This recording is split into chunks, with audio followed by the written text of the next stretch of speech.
Hello, my name is Diane, and today I want to talk about award-winning books. I had an idea last year that I wanted to read through the award-winning books, particularly the Hugos, Nebulas, and Locus Award winners. The Hugo and Nebula Award winners are the ones that I seem to hear the most about, and the Locus Award just was interesting to me because it is operated a bit differently than the Hugos and Nebulas in that it is run by a magazine and it is just people voting, especially now they've opened it up. You don't have to be a subscriber to the magazine to vote. You can just vote. And I mostly just wanted to see if any of these are worth paying attention to for me personally, if any of the books that seem to win these awards align with my personal taste, because I've never really paid much attention to if something is an award winner for any award, really. It doesn't really hold much weight to me. I kind of just read what I want to read, and if it happens to be an award winner, I guess that's cool. These can be cool because they do draw attention to books or authors that may not have otherwise gotten that level of attention. But simultaneously, while doing this, I did find that there are a lot of authors that tend to be repeat winners, and since the Hugos and Nebulas are essentially voted on by people who are all in the same club, it kind of makes sense that they all have similar tastes and are reading the same types of things. I did find some similarities within the books throughout this as far as what types of books are actually winning these awards.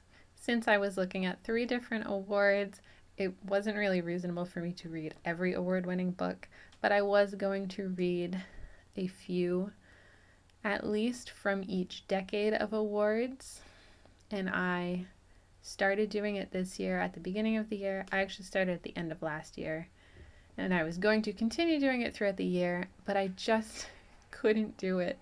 I was not enjoying the majority of these books. I found very quickly that they did not align with my taste, with some exceptions, which I'll talk about. I am going to go through what books from these awards that I did read, whether or not I finished them, and which ones I enjoyed. So that's enough backstory. I learned about these awards. I learned which books won these awards, and I selected some of them to get through. I got through as many as I could, but I got to a point where I wasn't looking forward to reading any of the other books on my list.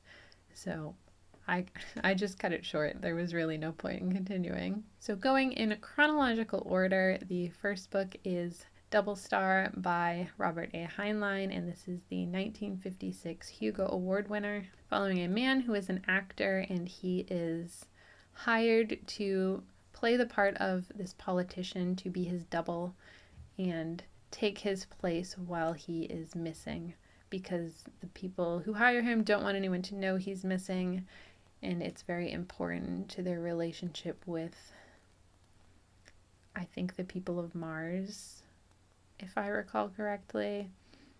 And he just has to take on the personality, the mannerisms, and the politics of this politician and fill in for him, and we see how that affects who he is, and in the long term, how this ends up. I think the plot was interesting. It was an okay read. I really didn't like the main character. I don't know if you were supposed to. I think the concept behind it of kind of fake it till you make it is very interesting to explore, but I wasn't really that interested in the story itself. Then from the 1960s, the 1961 Hugo Award winner, A Canticle for Leibowitz by Walter M. Miller Jr. I didn't finish this. I really didn't care about the story at all, but it follows. There's monks who are the keepers of knowledge. No one really does anything with this knowledge. They just keep it. This is a series, so I don't really know how important this becomes, but we follow a main character who has uncovered something that is decidedly very important. And then I stopped reading at that point. I couldn't tell you anything else about it. I just didn't really care. It didn't feel very interesting to me. I didn't get why any of the stuff that they thought was really important was important. Then I have the 1966 Hugo and Nebula Award winner, Dune by Frank Herbert. This I read before I started doing this. This was just a book I was interested in reading. I liked it. I get it, but it's not really anything that I'm excited to talk about. I didn't love Dune. I feel like people who like Dune really like Dune, or at least that's been my experience. People seem to either really love Dune or they're like, it's fine, and I think it's fine. I think it's a very interesting story that there's a lot going on. It seems very developed, but I've only read the first book in this series, and I'm not really that interested in reading the rest of it because I didn't love the first book. So this is a book that I liked. I didn't love it, but I liked it, but I also read it outside of doing this. Then the 1967 Nebula Award winner, Flowers for Algernon by Daniel Keyes. I liked this story, but I felt like it was too long, which makes sense because this was originally a short story that got expanded into a novel. This follows a man who, when he was a baby, got some disease or sickness. I forget what it's called, but it caused him to have a very low IQ as he got older, and he undergoes these experimental treatments to try and fix his brain, basically, and one of them is successful, and we see his IQ develop very rapidly. He becomes extremely intelligent. He begins understanding things around him and the way people have been treating him that he never understood before. And we see him go through this process of suddenly becoming the smartest person in the room, in every room, where before he really didn't understand that much. Even though he lived a very full life, he lived on his own, he had a full-time job, he was able to have an independent life, but now he understands so much more. And I liked the concept of this, but I felt like there were some things that I'm assuming were added in after the fact, after it was more than just a short story. So I think I would have really liked the short story version of this, but there were some things that were added in it that I really wasn't into. And I mean, that's personal taste, but overall the story itself was interesting. The character was interesting, and that I feel like we started with a likable character who then became kind of insufferable, and then you sort of feel bad for him by the end, or at least I did. Then I read the 1969 Hugo Award winner Stand on Zanzibar by John Brunner. I didn't get far into this at all. I really did not like it.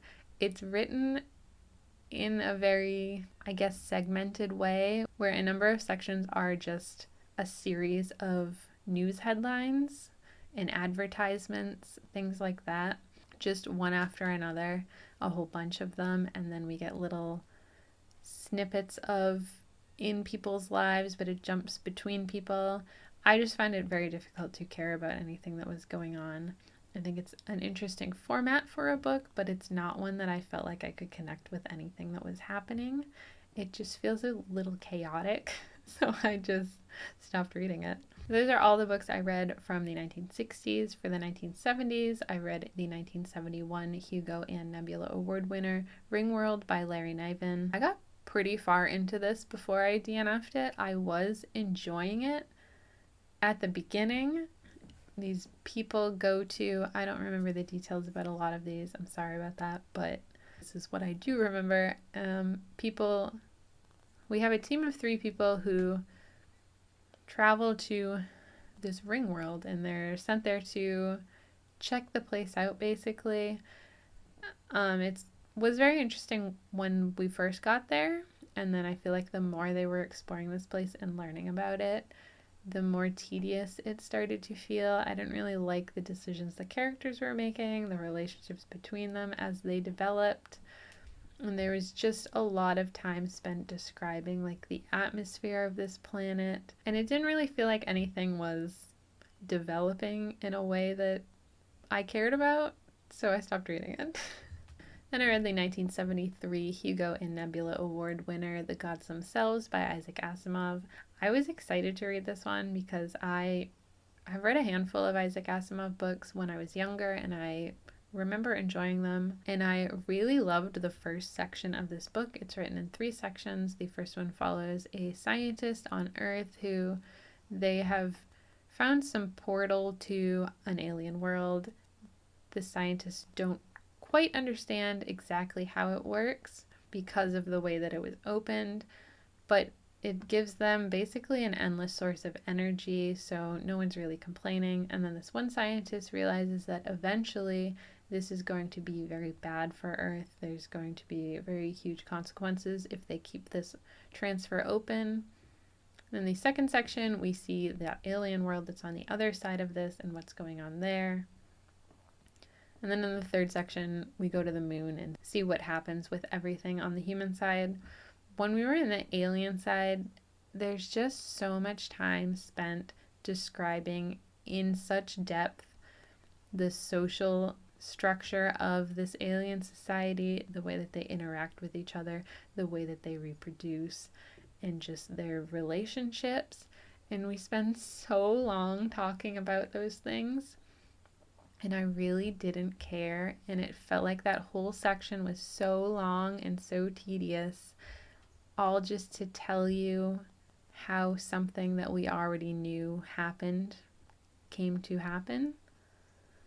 Basically, who sent a message to Earth. And it just felt like too much work to get there.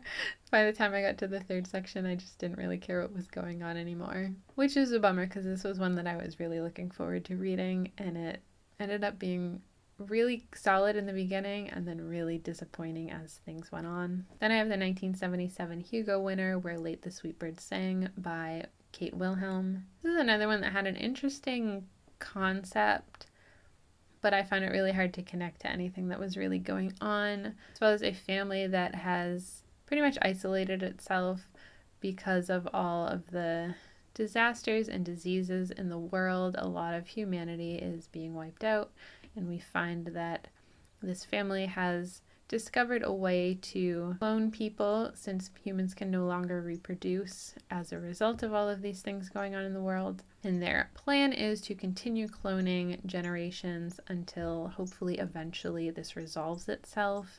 And by the time it does, we find that the clones operate more as a unit than individuals. They don't have any interest in sexually reproducing.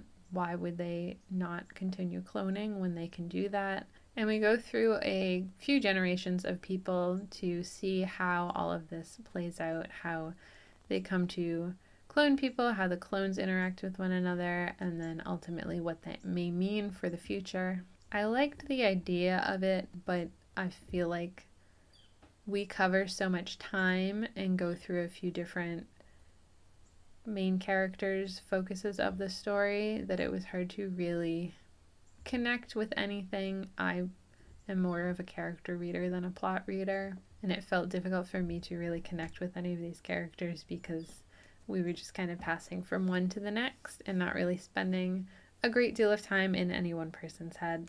Then moving on to the 1980s, I have the 1986 Hugo and Nebula Award winner Ender's Game by Orson Scott Card, as well as the 1987 Hugo, Nebula, and Locus Award winner Speaker for the Dead by Orson Scott Card, which is a sequel to Ender's Game. I read these separately from this also. I really enjoyed both of these. In the first book, we follow Ender, who has been selected to enter this military school. He's a young boy at this point, and he is basically training to hopefully one day become a military leader and help the human race defeat this alien race that they are at war with. Then in Speaker for the Dead, we see the events after that when he's an adult and he is a Speaker for the Dead.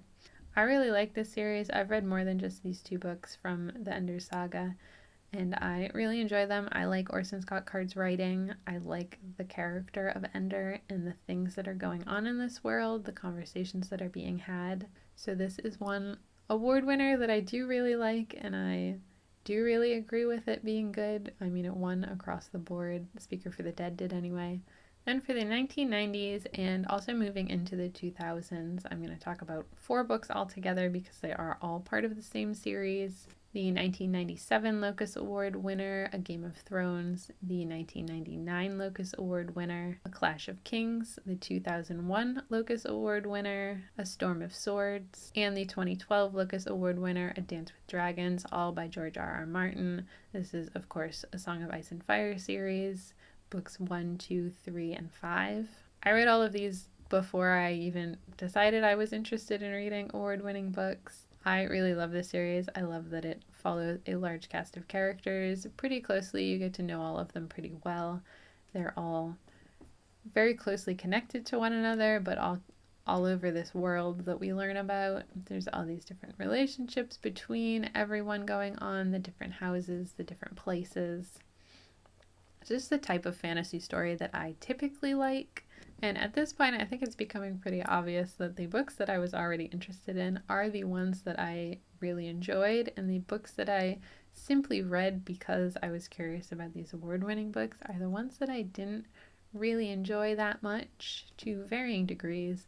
But for the most part, you can kind of lump them into didn't really like it, only read it because it was an award winner, and really enjoyed it. I read it and it happened to be an award winner. But I still have some more books to talk about, so we'll go through the rest of them before I really talk about my overall experience with this and what I think of awards now after doing this. I also read the 2015 Nebula Award winner, Annihilation by Jeff Vandermeer. I liked the beginning of this.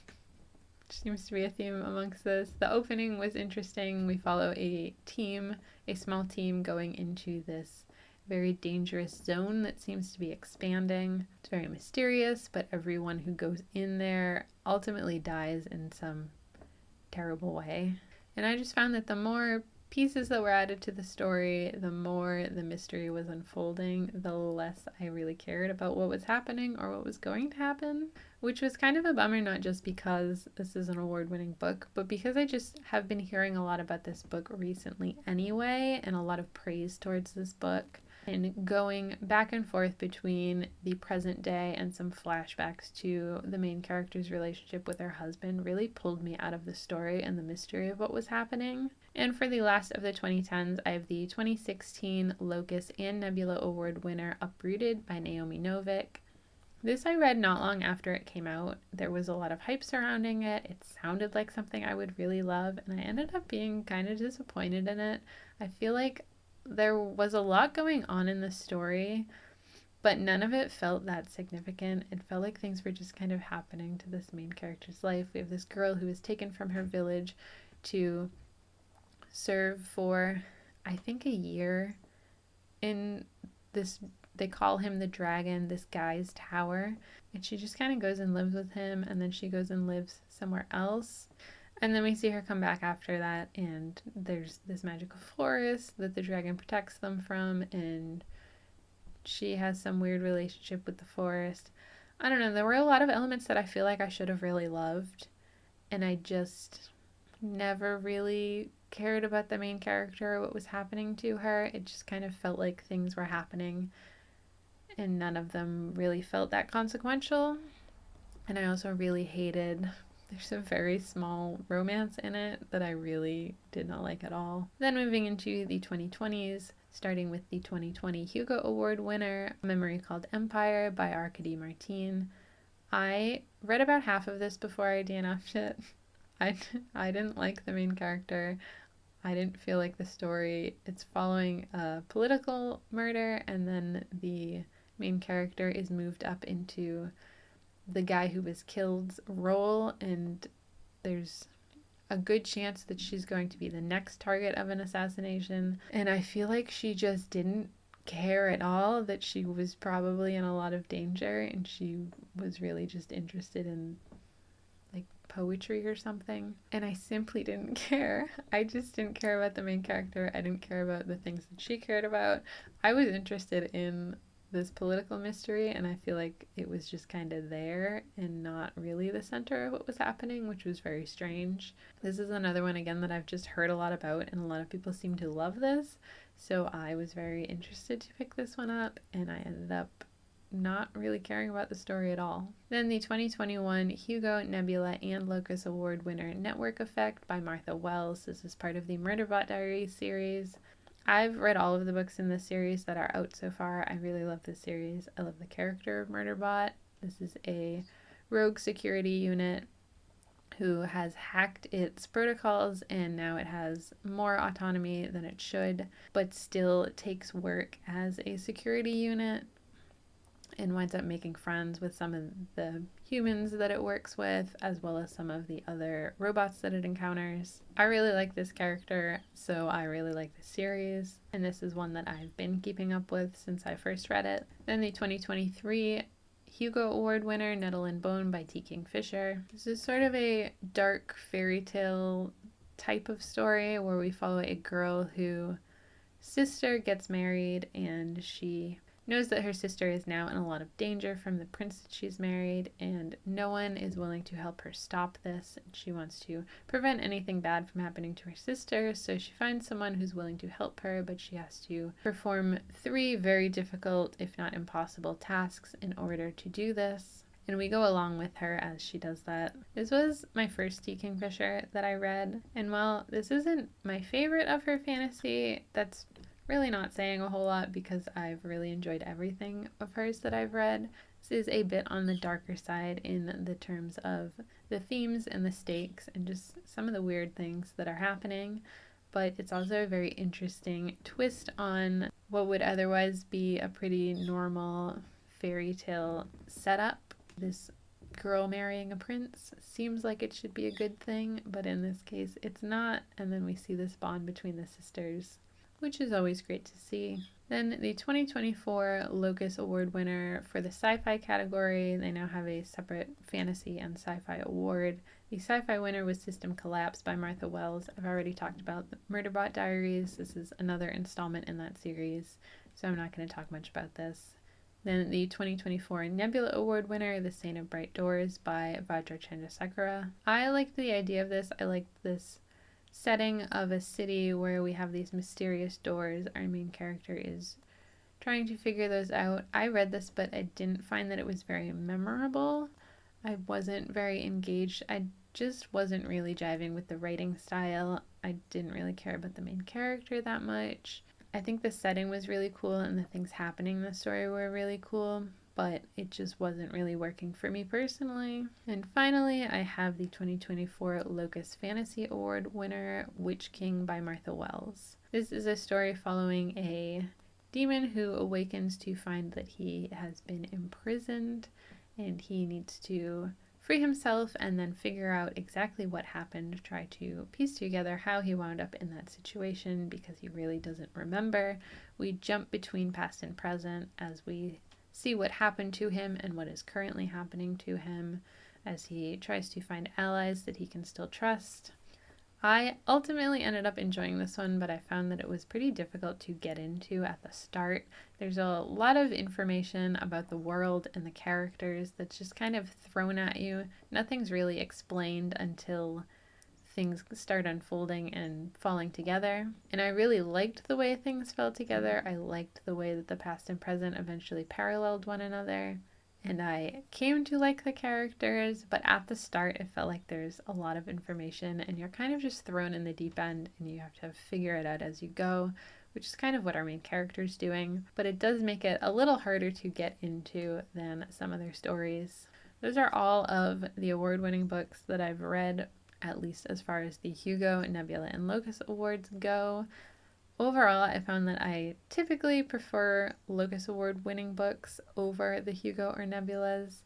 That aligns more with my taste, which makes sense because it's just a vote by readers, and it tends to be books that are very popular in the moment, whereas the Hugo and Nebula Awards are popular books, but there seem to be more books that are making some sort of commentary on a social aspect or a political aspect, or a very specific idea that the author wants to explore, rather than maybe a general theme.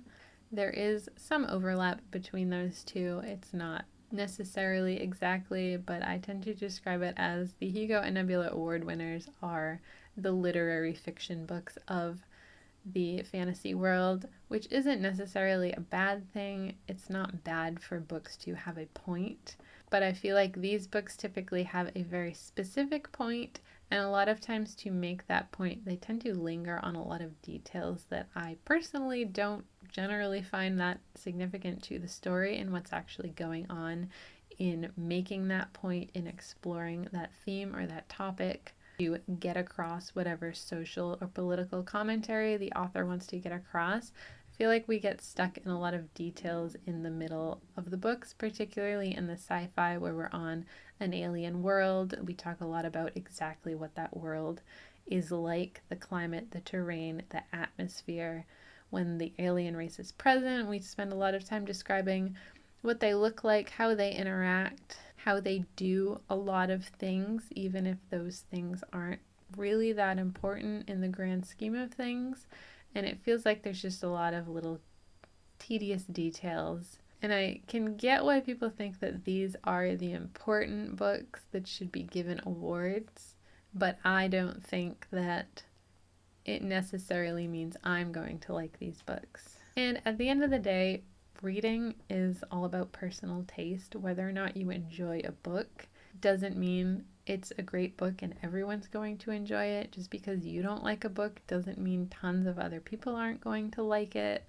There are a lot of factors that go into whether or not one person is going to like a book. And I just wanted to do this to see if maybe I should pay more attention to books that have won awards. If my taste does seem to align with any one of these, I might be more inclined to say, hey, this won a Hugo Award, and I tend to like Hugo Award winners, so I'd probably like this book. In my case, I found that I tend to not really like a lot of the Hugo and Nebula Award winners, and ultimately the books that I ended up enjoying are the ones that I was just interested on my own, which makes a lot of sense.